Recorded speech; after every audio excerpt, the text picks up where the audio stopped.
Hello and welcome to Gardening at 58 North. So in this video I'd like to show you what to do with your new Amaryllis bulb.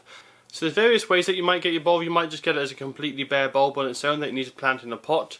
It might come with a pot and compost, but you just need to pot the bulb up in the compost, or it might come like this box here and have it pre-planted. But I'll cover all those methods so you know roughly what to do if you get a new Amaryllis plant. And so that should cover all the kind of ways that most people buy their Amaryllis plant. But one of the most popular ways is as a gift box, such as this, especially towards Christmas time. People can plant it at Thanksgiving or at Christmas and they'll get flowers within 1 or 2 months. And so when you first get your box, the first thing to do is make sure you keep it in a cool location. If you're not going to be planting this up soon or watering it soon, you want to keep it quite cold. The reason being is if it warms up, it will start to grow. And if it grows without having the proper soil or having enough water, it will reduce the flowering display and it won't be able to get its roots established properly. So you want to keep it quite cool. And the other reason is it might start breaking out the box and damages the flower. Or when it comes to potting it up, if there's a flower stalk on there already, it's going to be quite hard not to damage it when you're handling the bulb.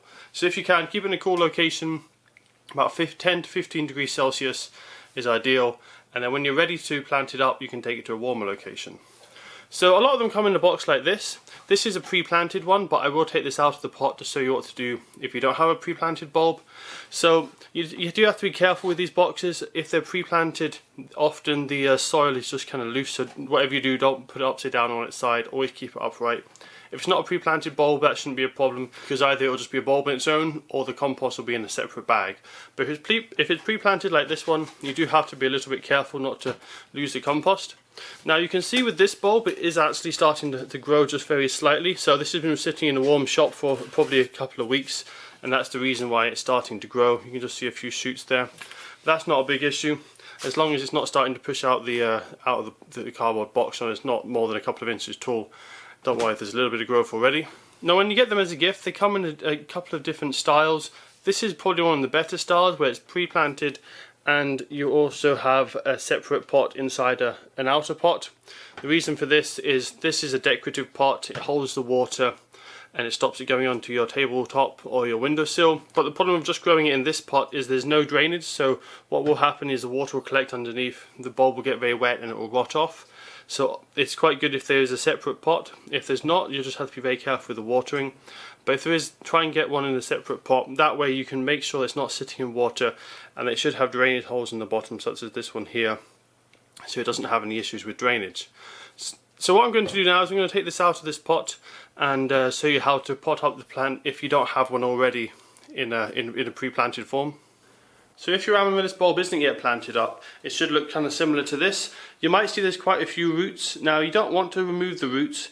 If they're shriveled up like this though, you do want to cut them off and take them off, because they're not going to do anything.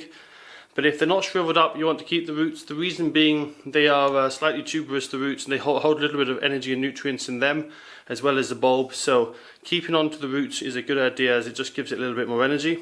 But as these ones here are looking quite rotten and dried up, I'm actually going to cut these off.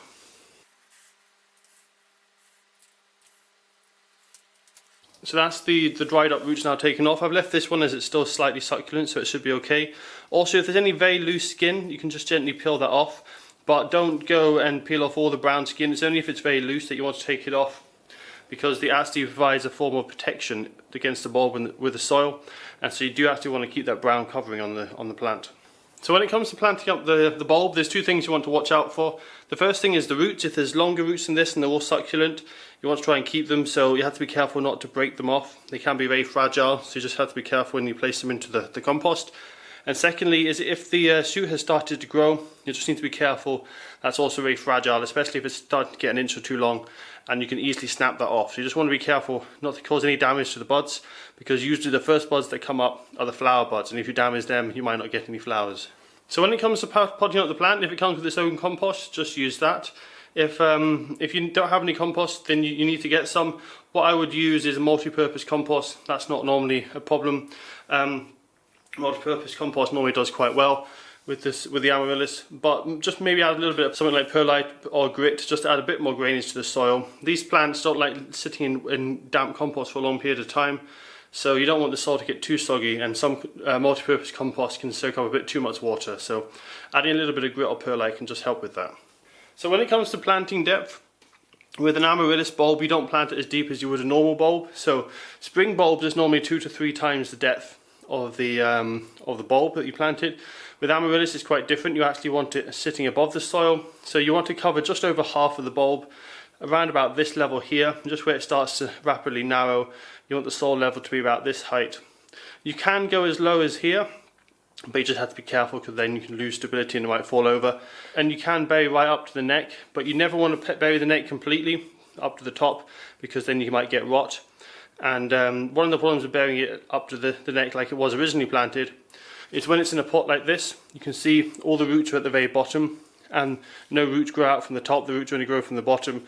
So the roots are only filling a space probably 1 or 2 centimeters thick of compost, and all the rest of the pot, the plant can't really get to the compost because the roots don't normally grow upwards.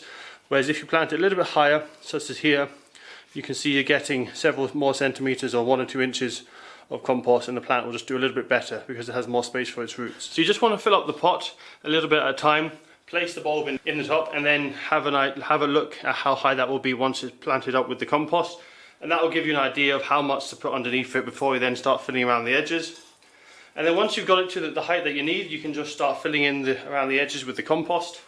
Make sure there's no big lumps in the compost as well. Sometimes when you get compost they can stick together in big lumps and hard lumps, so you just want to break them apart with your fingers. Make sure there's no hard lumps of compost, otherwise the roots will struggle to grow through.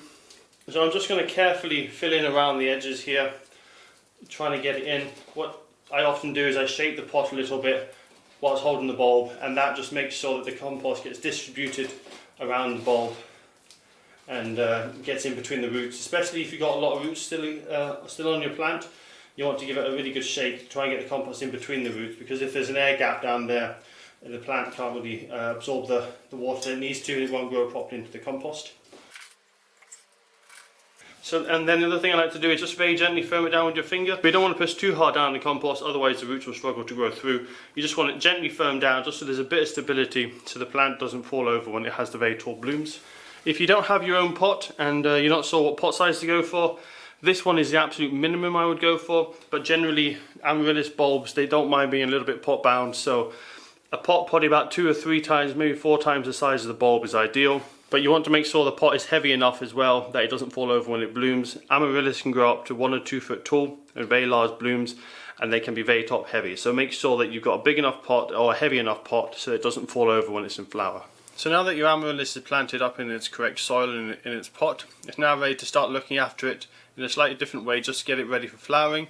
So the first thing you need to do is actually water it, unless your compost is already damp. Normally the compost should be quite dry if it's compost that was in the original box with it.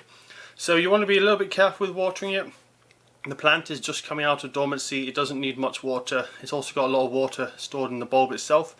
And until it starts to grow from the top, it's not going to have much need for water, so if you water it, it will stay wet for a long time. So just bear that in mind. You just want to give it a very small amount of water. I generally like to water it from the top just so that it soaks through all of the compost. I find because the bulbs are so wide and the compost can be very thin between the side of the pot and the bulb, because the bulbs are so wide, that sometimes the water from the bottom doesn't travel up to the top, so you think it's bone dry on the top but it's actually really wet on the bottom. So I just personally prefer watering from the top. But you do have to be careful not to get any water on the crown here. If you get any water into here, there's a risk that you can get rot, so just watch that section. But otherwise I always water my amaryllis from the top normally. So I'm just going to give it a tiny bit there, just enough to get the compost slightly damp. And I probably won't water this again for at least a week or 2 unless strong growth starts to appear. So once you potted it up, put it in a bright location. The more light the better. The biggest issue with amaryllis is these are subtropical plants that grow places with high light intensity, and although they grow in the winter period for their flowers, the winter period where they come from has very strong sunshine, and these naturally grow quite tall anyway, these flower stalks. So if you don't give them enough sunlight, what will happen is you can get a flower stalk up to 1 meter tall or 3 foot tall, and when it gets to that height it can become quite top heavy and fall over. So you want to keep it as bright a position as possible. That will just stop it from getting too tall. I find here in Scotland mine normally end up 2 or 3 foot tall anyway because we have low light levels, but if you put it in a south facing window, that'll just keep it a little bit more compact. You also want to keep it around 20 degrees Celsius, which fortunately is about the house temperature for most houses. So It will do well in most houses as long as it's not particularly cold. If you do have a very cold windowsill, just watch if you close the curtains at night that it doesn't get a layer of cold air trapped between the window and the curtain, and that could just be a little bit too cold for it. But generally 20 degrees in a bright location, it should be fine. Just keep it ever so slightly damp, and then as soon as you start seeing strong growth starting to come, you can start watering a bit more and just keep it constantly damp. But the main thing you want to watch out for is if you have a sealed pot or you have a pot within a pot like this one, you want to lift up the inner pot and check underneath it. Once you've watered it, if there's any water sitting in there after about half an hour, you want to get rid of that. And if it's in a sealed pot, you just have to be extremely careful and just water it a very small amount at a time, because once that fills up, you won't be able to drain it. And when it comes to Amaryllis, they have a lot of storage in their bulb for water, so don't worry too much if you underwater them. Underwatering, the only issue you're going to really get with that is the flowers will be a little bit shorter than they should be, a little bit smaller, but they should still flower even if you're underwatering. But if you overwater, you'll probably get a rotten bulb, the whole thing will die and you'll completely lose your flowers. So the main thing with Amaryllis is keep them just slightly on the dry side. I would rather underwater an Amaryllis bulb than overwater. So one of the other main things you want to think about when you're growing this on the windowsill is your light is only going to be coming from one direction, and the problem with that is the plant will always try and move towards the light. So you'll find that your Amaryllis bulb, the flower stem will start to lean. So just keep rotating the bulb probably every day, sometimes twice a day, just depends how fast it starts to lean, and that will just help keep the flower stalk a little bit straighter. Keep turning it so it faces away from the window, and then when it tries to go back into the window it will straighten up. Depending on the bulb, you might just have flowers, you might have leaves as well. Most plants tend to have flowers before the leaves, but this one for example has actually got leaves starting to come up in the middle, so this will probably have leaves and flowers at the same time. Just leave the leaves. If you're not going to grow this for more than one season, you can cut the leaves off if you want, just to give it a better appearance and just have the flower stalks. But I personally keep my Amaryllis bulbs. I've had some for 5 or 6 years now and they flower great every year, so you want to keep the leaves if you want to keep the bulbs for year after year. Now when your Amaryllis bulb comes into full bloom, you just want to watch if it's starting to lean a little bit. You might want to get some bamboo canes and tie it in. You just get some small stakes and tie it on loosely with some string, because one of the biggest risks with Amaryllis is they're so top heavy that they can fall over and snap their stems. So just give it a little bit of bamboo cane, tie it on gently. That will just stop it from snapping off. That can be quite a big risk if it's grown in a lower light environment and the stem gets too tall. And if you want to have your blooms last for longer, once the flowers are fully opened, you can take them back down to 10 or 15 degrees, and that will just make the flowers last longer. But obviously if you're in a warm house and you have no cold place to leave it, just keep it at the 20 degrees Celsius and you should still get about a month's worth of flowering. It depends on the bulbs, but the bigger the bulb, generally the more flower stalks you'll have. Each flower stalk can have between 1 and 6 flowers on it, so you could have as little as 1 flower, or you could have as much as 3 or 4 stems with 5 or 6 flowers on each stem. But the average I find in most shops is normally 2 flower stalks will come up. This one looks like it's going to have 2, you can see there's 2 here. And each flower stalk will probably have 3 to 4 flowers, so I should expect 8 flowers on this plant. If the flower stalks come up at the same time, you should expect flowering to last 2 or 3 weeks. If the flower stalks are staggered, so one flowers before the other, you could have up to 2 months of flowering. Now when it comes to the flowers dying off, I've made a separate video about that. I'll link that now into the iCard, which is in the top right hand side of the screen. I'll also put a link in the description as well.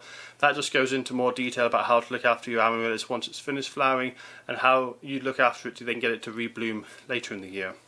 All I'll say in this video is keep it in a sunny position, keep it well watered, and feed it with tomato feed as well. With tomato feed over most of the season, and that should give you good flowering. But as I say, that video goes into a lot more depth about that. And when it comes to feeding it as it's coming into its flowering phase, it's not too important. Most of the nutrients will be stored up in the bulb from last year's growth. There's a lot of energy in there, a lot of nutrients. It doesn't really need feeding. You can give it a little bit of tomato feed once it starts putting on strong growth. That might just help the flowers be a little bit larger, but generally it doesn't need any feed. It just needs to be kept slightly damp, and you should have great display. That should last a few weeks' time. So that's all for this video. I've made several videos about Amaryllis in the past, so I'll put them in the end cards at the end here, and you can just choose which ones you'd like to watch.